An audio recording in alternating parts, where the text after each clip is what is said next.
Salut à tous, on va en parler sur tous les matchs du week-end. On va commencer par Wolverhampton. Wolverhampton a perdu face à Leeds United 3-0, un but de James Justin, un but de Noah Okafor et un but sur penalty de Dominique Calvert-Lewin. Première période, ça a été catastrophique. La première période, Leeds s'est créé une tonne d'occasions et après on encaisse le but du 1-0. C'est James Justin qui met le but du 1-0. Après le 1-0, 2 minutes plus tard, on encaisse le but du 2-0. C'est Noah Okafor qui met le but du 2-0. Après le 2-0, on s'est créé que 2 occasions. Et Leeds s'est créé que une seule occasion.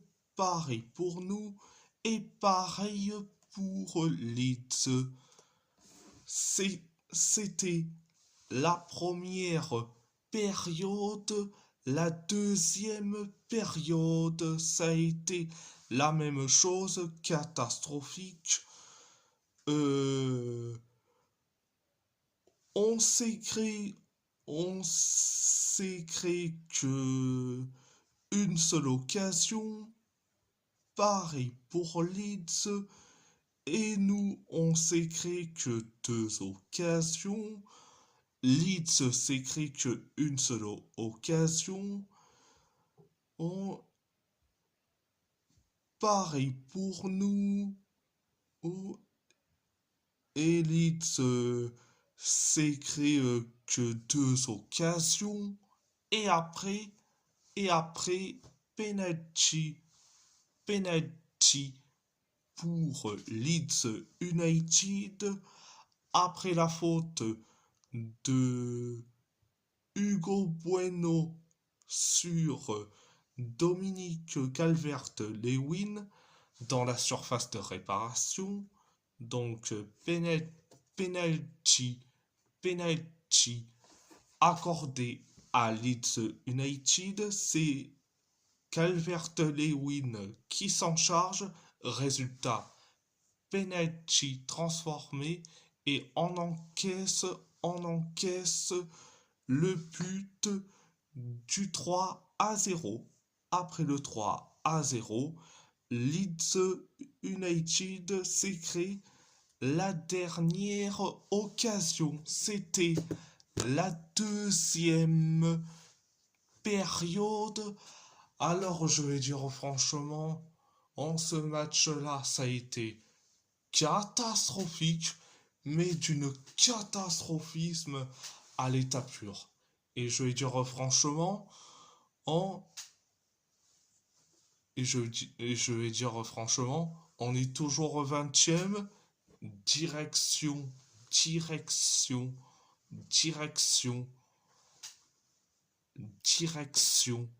la Championship. On est condamné, donc vous inquiétez pas, il y aura une vidéo sur la crise des Wolves, surtout, ou cette saison avec, cette relégation en Championship. Donc, à part ça, à part ça, à part ça, c'est tout, c'est tout.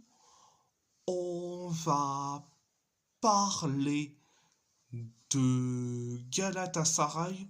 Galatasaray a gagné face à Gençler Birlici 2-1, un but de Mbaye Nyang pour Gençler Birlici, un but de Mauro Icardi et un but de Yunus Hatgun pour les Chimbombes. La première période, ça a été bien, voire très bien. 2 minutes après le coup d'envoi de la première période, on inscrit le but du 1-0. C'est Mauro Icardi qui met le but du 1-0. Après le 1-0, oh, Gençler s'écrit qu'une seule occasion. Pareil pour nous. Gençler s'écrit que deux occasions. Deux occasions. Et nous, on s'écrit pareil. Deux occasions. Gençler s'écrit qu'une seule occasion. Et après, on inscrit le but du 2-0. C'est Yunus Hatgun qui met le but du 2-0. Après, c'était la deuxième période. C'était la première période, excusez-moi. La deuxième période, ça a été catastrophique. Donc, c'était catastrophique. Euh, euh, on s'est créé que deux occasions. Gençler, c'est la même chose. Et après, on encaisse le but du 2-1.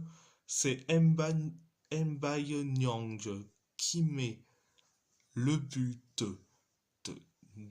du 2-1. Après le 2-1, Gençler s'est créé que deux occasions.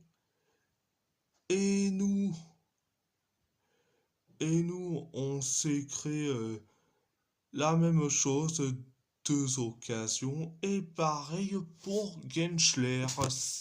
C'était la deuxième période. Donc je m'excuse pour ce que j'ai dit il y a à peine une ou 1 minute et 30 secondes ma bourde. Donc voilà. Donc alors je dis franchement, le match est certes parfait mais sans plus. Mais après, mais après, après,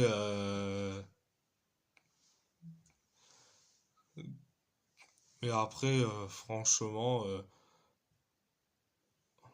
franchement,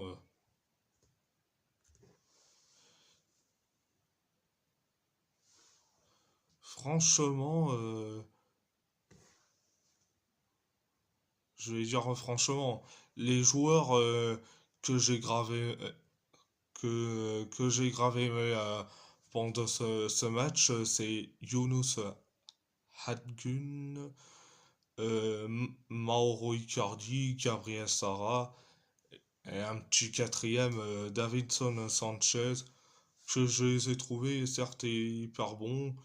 Euh, encore Chanet Shakir, il a fait de son mieux. Barish, Alper Yilmaz, certes, il a été moyen, mais au moins il se donne à fond. Mais Leroy Sané, c'est une catastrophe. Mais de toute façon, lui, c'est comme d'habitude. euh, c'est une habitude avec lui, être catastrophique. C'est, c'est plus dans, c'est plus dans ses gènes. C'est être nul à chaque fois. C'est comme Noah Lang qui est rentré à la place de Mauro Icardi. Non mais lol, lol, pour au final être invisible. Donc Noah Lang, franchement, pourvu que ça dégage, et puis voilà. À part ça, c'est tout. On va parler de l'AS Roma. L'AS Roma a fait match nul face à l'Atalanta Bergame, un partout, un but de Mario Hermoso pour les Romanisti et un but de Nikola Kristovic pour les Bergamasques. Alors, la première période, donc le match en général, ça a été limité. euh, et la première période, ça a été limité. La première période. L'Atalanta s'est créé qu'une seule occasion et après on encaisse le but, le but du 1-0. C'est Nikola Kristovic qui met le but du 1-0. Après le 1-0, on s'est créé que 6 occasions. L'Atalanta s'est créé qu'une seule occasion. Pareil pour nous. Et après, on inscrit, on inscrit le but de l'égalisation. Un partout. C'est Mario Hermoso qui met le but de l'égalisation. Donc c'était la première période. La deuxième période. La deuxième période, ça a été la même chose. Limité. L'Atalanta s'est créé qu'une seule occasion. Pareil pour nous. L'Atalanta s'est créé que 2 occasions. Et nous, on s'est créé que 6 occasions.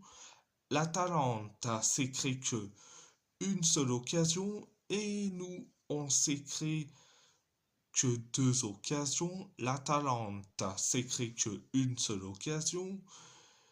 Et nous, on s'est créé que 2 occasions. C'était la deuxième période.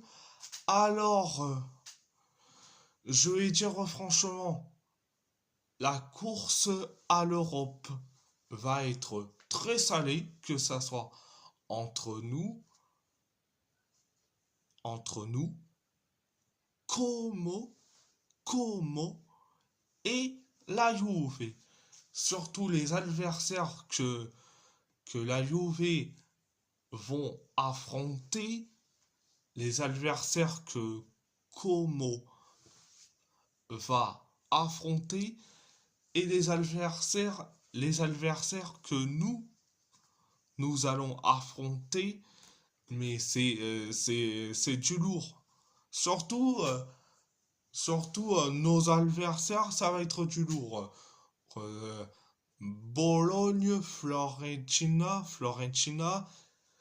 ah, et la Lazio, c'est carrément des gros matchs à suivre, franchement. Euh, donc, la course à l'Europe va être très très chaud. Donc, à à part ça, c'est tout, c'est tout. On va parler du PSG.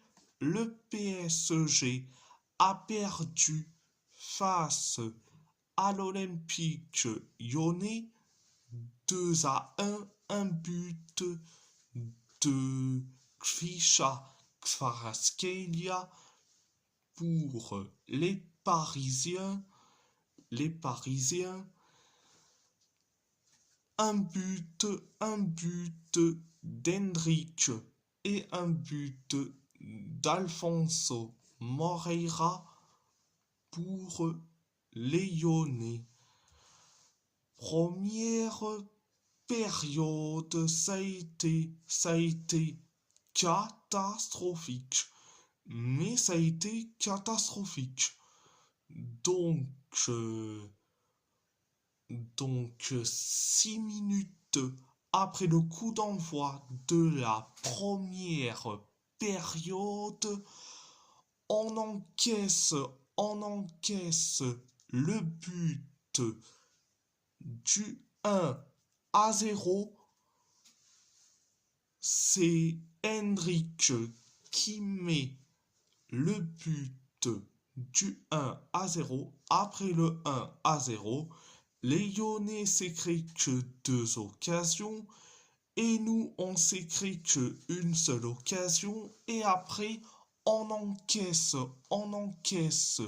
ce, le but, le but du 2-0, du 2-0, c'est Alfonso Moreira qui met le but du 2-0. Après le 2-0, on s'est créé que 5 occasions. On s'est créé que 5 occasions et après penalty pour nous après la faute de Maitland Nice sur Lucas Hernandez dans la surface de réparation. Donc, donc, donc, donc, penalty pour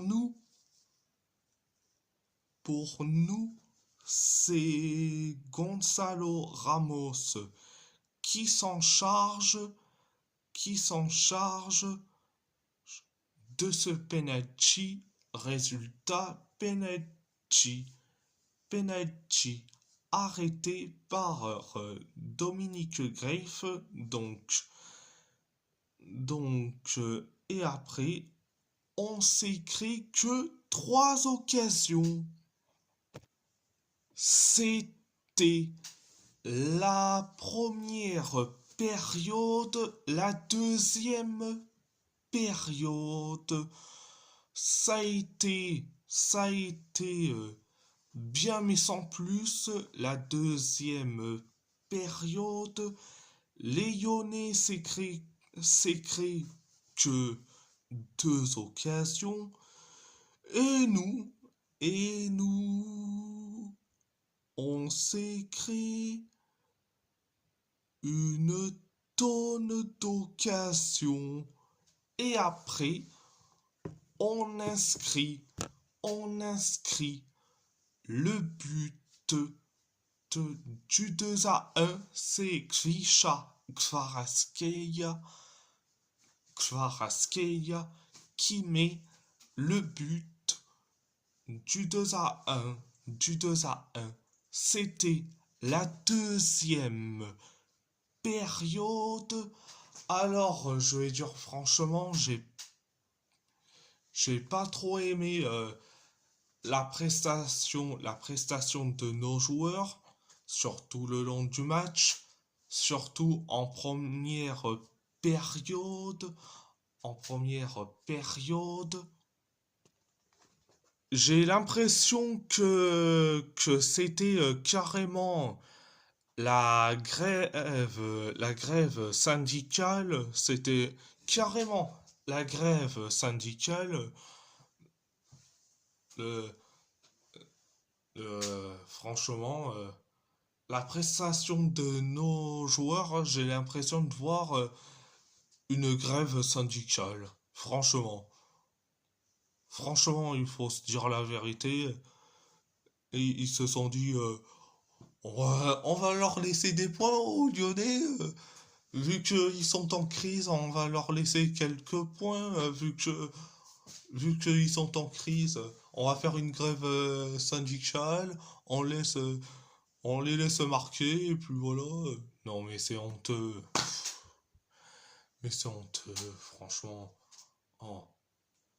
Ok, vous avez carrément les pensées au match aller et match retour des demi-finales face au Bayern, mais là franchement,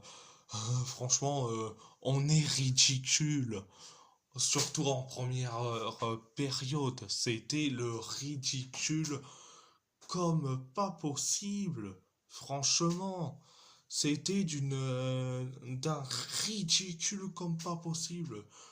Gonzalo Ramos. Franchement, je t'apprécie, je te défends à chaque fois quand les footix pro Ronaldo te disent souvent que t'as pas le niveau pour la Seleção portugaise. Ah, je te défendais. Mais là, c'est quoi ce penalty? C'est quoi ce penalty à la con que t'as tiré? T'as tiré carrément sur Dominique Griff.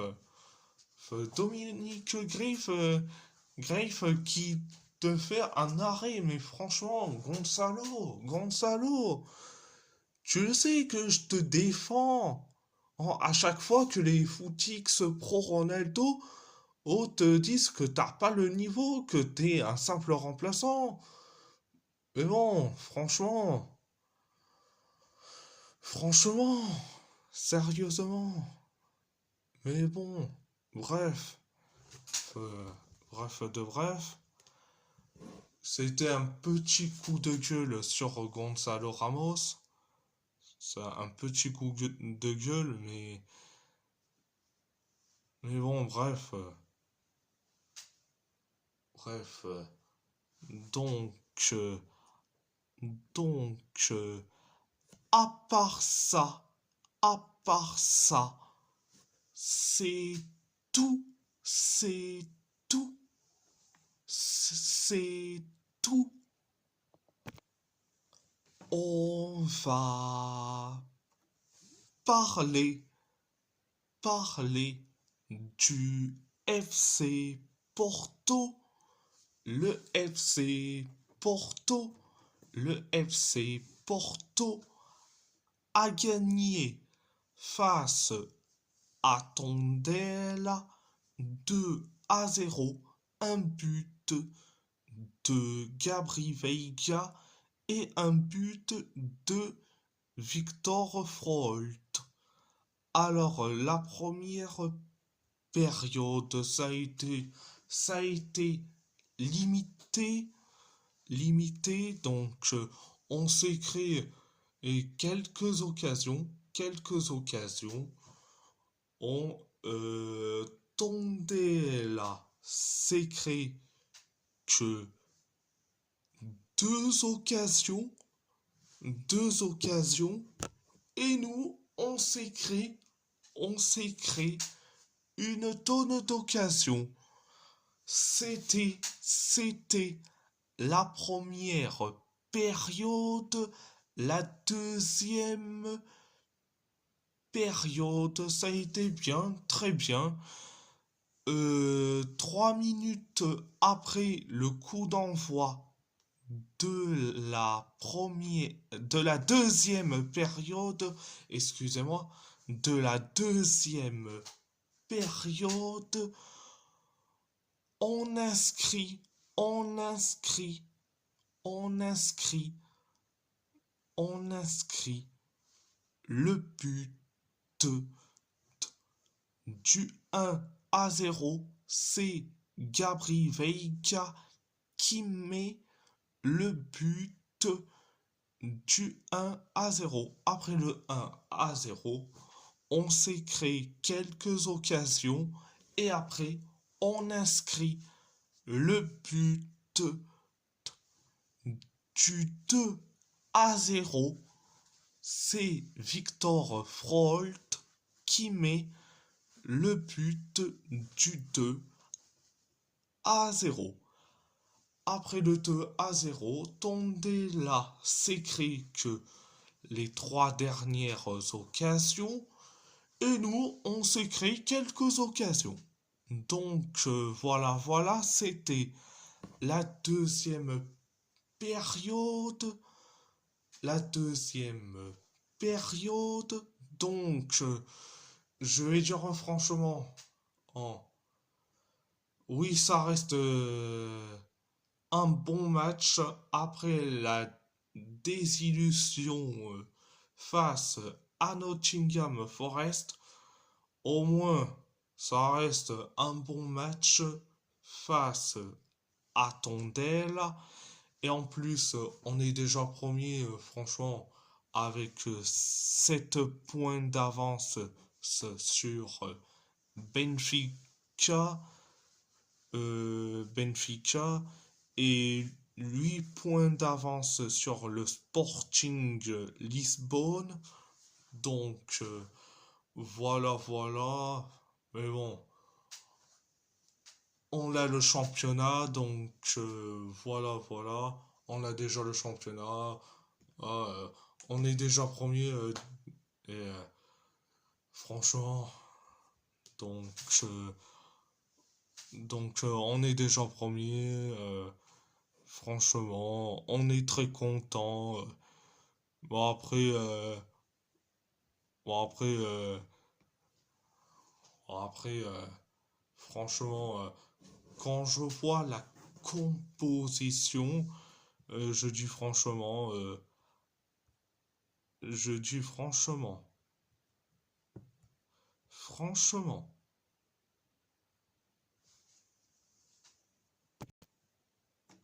quand je vois la composition, je me dis, certes on a réussi, mais on a réussi sur un coup de chance. Sur un coup de chance. Franchement, je vais dire ce que je pense. Denise, Denise Gull, il a fait certes une passe décisive, donc, mais, ça reste un mais, il a été catastrophique, comme d'habitude. Euh, Zaidou Sanoussi, que tout le monde le déteste, mais que moi j'apprécie énormément pour son côté défensif. Il défend beaucoup, contrairement à Francisco Moura, hein, mais malheureusement, il s'est blessé. Il a été remplacé par qui? Par Thiago Silva. Thiago Silva, il a été à chier, encore une fois. Rodrigo Mora, franchement, à quoi il sert ce gars-là? Franchement, ok, t'es presque à la fin du championnat, mais quand même, Rodrigo Mora me déçoit. Pareil pour Oscar Pietuzweski, mais après, je peux le comprendre. Après, tu as enchaîné des matchs excellents. Bon, ok, t'as le droit d'être nul, mais pas tout le temps non plus. Du temps en temps, ça peut arriver, mais bon, bref. Euh, Victor Freult, Victor Freult et Gabri Veiga, ils ont été bons. Franchement, j'ai bien aimé. Et, la prestation de Veiga et Freult. Mais bon, je suis quand même,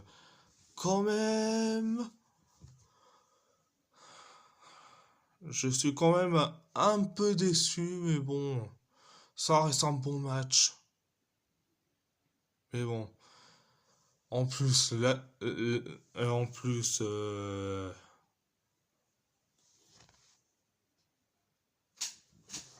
en plus, franchement, franchement, avec la blessure de Zaidou, franchement, ça me fait de la peine personnellement. Franchement, on, on va se taper Kivior, mais au poste de latéral gauche, ce n'est pas son poste. Le seul qui occupe son poste, le poste de latéral gauche, c'est Francisco Moura, mais Francisco Moura, il est nul.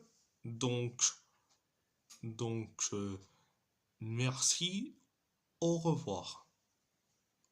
Mais bon, merci, au revoir et adios. Donc, euh, donc, voilà. Et si la vidéo vous plaît, vous plaît, abonnez-vous, abonnez-vous à ma chaîne YouTube, likez, commentez si vous avez envie, envie ou pas, c'est votre choix. À part ça, à part ça, je vous laisse, je vous laisse et merci beaucoup, un grand merci, beaucoup.